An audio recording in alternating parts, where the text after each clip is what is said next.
Please, I want to apply for this position. As I've seen it, I want to apply it. I'm interested. I have my documents here. No, don't worry. There's no vacancy again. There's no vacancy again. So did that mistake, as you can see now. So there's no vacancy. Are you sure of what you are telling me? I'm serious. What type of thing is this? What type of life is this? Oh, what am I going to do now? Here and there, no job, suffering. What type of thing is this? Oh, where do I go? Where do I start from? Oh my God. It's like God has forgotten about me.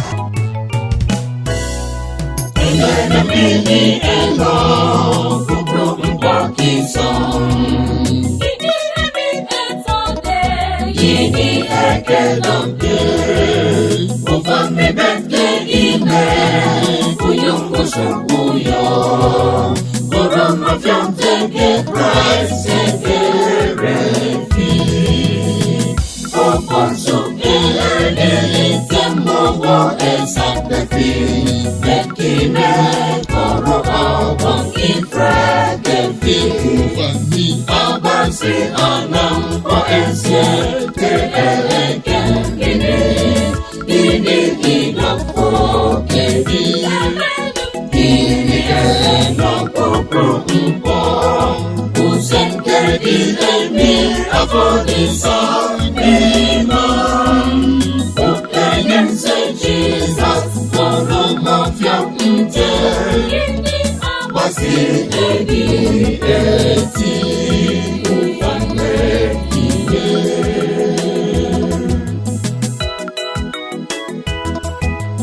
Ufan Bet